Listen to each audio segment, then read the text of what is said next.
By the way, there's something else that happened on Wednesday afternoon. And what were you doing Wednesday afternoon besides being glued to the TV and the news, right? Right, yes. Yeah. You might have been preparing for, I don't know, a holiday weekend where you completely tuned out. So you might have missed what happened Wednesday afternoon at the Fed.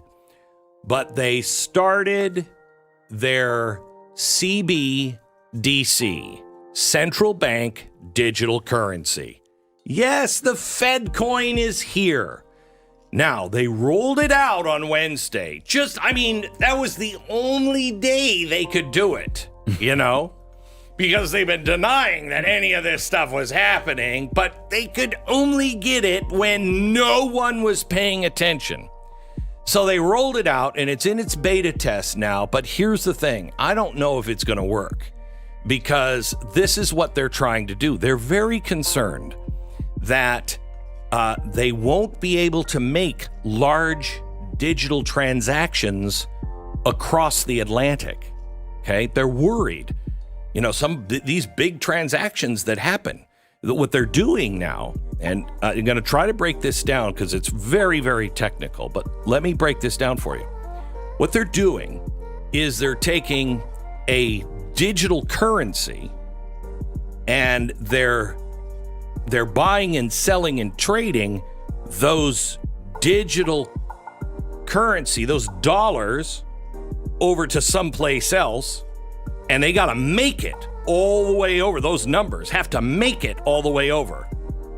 Now, that's what they do, but now they're going to take a digital coin, not a digital dollar, a digital coin, and they're going to buy and sell and trade, and those numbers have to go all the way over to another place and finish the transaction. That's a completely different thing. Completely. Not related at all. Okay, how are you going to do this? You're going to take a whole system that is based on a digital paper dollar. Mm-hmm. You're going to digitize that dollar, and then you're going to just move numbers to another bank. Seems impossible. That's a dollar. That's paper. This is a coin. How are you going to do that? Completely different. So they think that as long as it passes its beta test, don't worry, they could have it. They could have it by spring. So they're essentially taking 20th century technology and using it in the 21st century. Yes. Wow. Yes. Wow. Yes. That's bold. But they have to have a name change for it. You're right.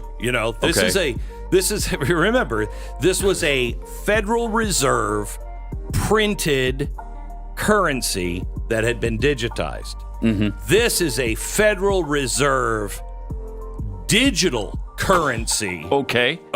Yeah. So one starts as a digital, the other one has to be transformed digitally. So they've cut that transforming part out, and that's the part where it gets really sketchy. Okay.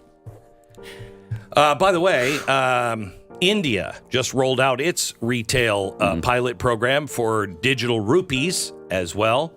Don't worry. I think maybe we should start having the conversation, because this is coming. Maybe we should start having the conversation of, gosh, this looks like the mark of the beast.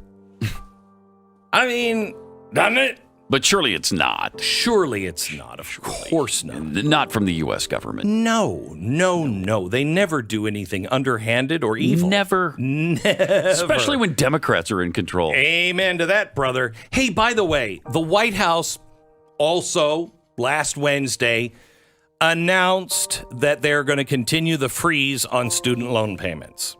Okay? Mm-hmm. Now, that means millions of people are not making payments on their federal student loans, regardless of their financial situation. They could be millionaires, still are not required to pay back that student loan.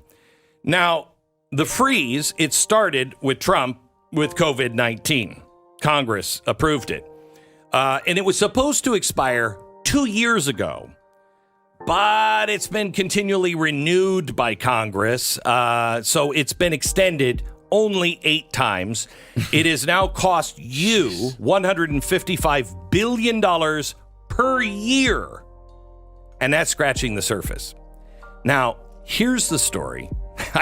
You probably didn't even hear that it was renewed again. But let me give you the other part of the story that certainly you haven't heard. This is big because of some of the weird rules that no one pays attention to, but I pay geeks a lot of money to watch this stuff. This is nothing more than a gigantic scam meant to benefit government workers.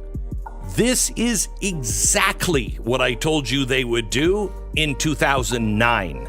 Exactly. How does it benefit the government workers? Well, it's not just the government workers, but many who work for nonprofits as well. Many of those lean left. Okay. The second reason Biden likely wants to continue the pause is it greatly benefits employees at government agencies, including teachers, unions. Under the Public Service Loan Forgiveness Program, which is what we talked about in 2009, do you remember this?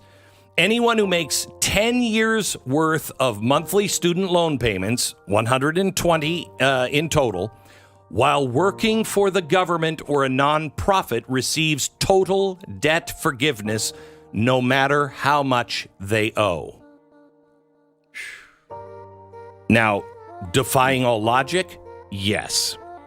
But they're continuing to count non-payments under the pause toward the total number of payments required to qualify for a public service loan forgiveness. So even though you haven't made a payment in 24 months, you still are counted as making those payments in the last 24 months.